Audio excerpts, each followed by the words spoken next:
अनुपमा की लाइफ में आखिरकार वह पल आ ही गया है जिसका हर फैन बेसब्री से इंतजार कर रहा था।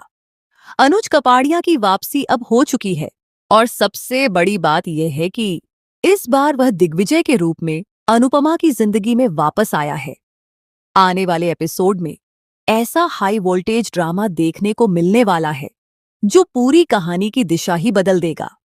लंबे समय से बिछड़े हुए दो दिल एक बार फिर आमने सामने आने वाले हैं और इस पल का इंतजार सिर्फ अनुपमा ही नहीं बल्कि दर्शक भी काफी समय से कर रहे थे। दूसरी तरफ प्रतियोगिता का फाइनल खत्म हो चुका है और आखिरकार जीत किसी और की नहीं बल्कि अनुपमा की हुई है। अनुपमा अपने हाथों में ट्रॉफी और 50 लाख रुपए का चेक लेकर खड़ी है।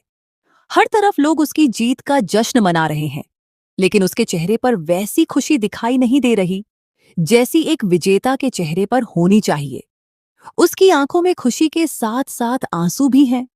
ये आंसू सिर्फ जीत की खुशी के नहीं बल्कि कई भावनाओं के हैं।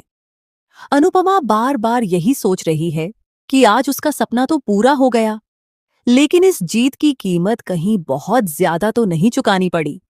अनुपमा खुद से कहती है, मुझे अपनी जीत की खुशी जरूर है, लेकिन प्रेम की हार मुझे अंदर ही अंदर परेशान कर रही है।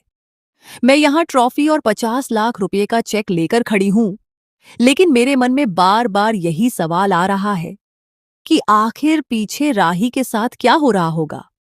क्या वह ठीक होगी? क्या वह इस हार को सहन कर पाएगी? और सबसे बड़ी बात, क्या कोठारी परिवार उसे माफ करेगा? उधर कोठारी परिवार में भी माहौल बिल्कुल बदल चुका है।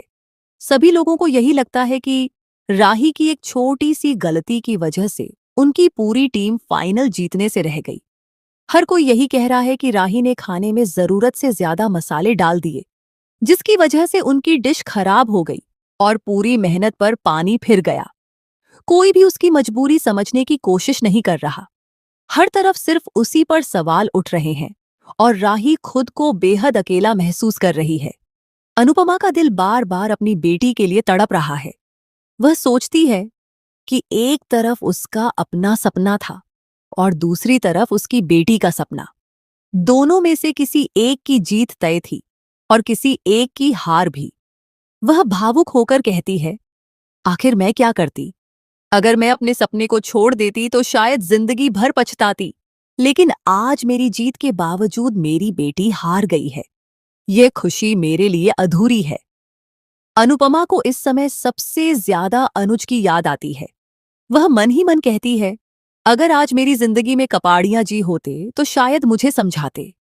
वह जरूर ऐसी बात कहते जिससे मेरे चेहरे पर मुस्कान आ जाती और राही भी खुद को संभाल लेती। वह हमेशा मुश्किल वक्त में मेरा साथ देते थे। आज उनकी कमी सबसे ज्यादा महसूस हो रही है। इसी बीच अनुपमा को यह भी चिंता सताने लगती है कि ना जाने श्रुति इस समय राही से क्या क्या कह रही होगी। कहीं वह राही को और ज्यादा दोषी तो नहीं ठहरा रही होगी। एक मां होने के नाते अनुपमा अपनी जीत का जश्न मनाने के बजाय अपनी बेटी के दर्द के बारे में सोच रही है। यही वजह है कि उसकी आंखों की खुशी बार बार आंसुओं में बदल जाती है। लेकिन तभी कहानी में ऐसा मोड़ आता है जिसकी किसी ने कल्पना भी नहीं की थी।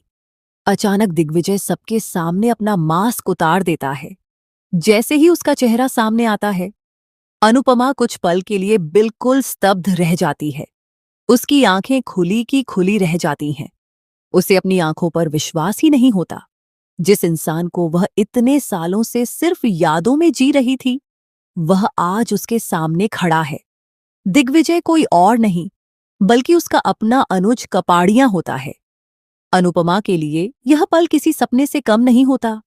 वह भावुक होकर अनुज की तरफ बढ़ती है और बिना कुछ सोचे समझे उसे गले लगा लेती है। दोनों की आंखों से आंसू बहने लगते हैं। इतने सालों की दूरी, दर्द और इंतजार जैसे एक ही पल में खत्म हो जाता है। वहां मौजूद हर इंसान इस भावुक पल को देखकर हैरान रह जाता है। अनुपमा रोते हुए अनुज से पूछती है, आखिर आपने सच बताने में इतना समय क्यों लगा दिया? आपने मुझे इतने साल अकेले क्यों रहने दिया? क्या आपको मेरी बिल्कुल भी याद नहीं आई? क्या आपने कभी यह नहीं सोचा कि मैं आपके बिना कैसे जी रही हूं?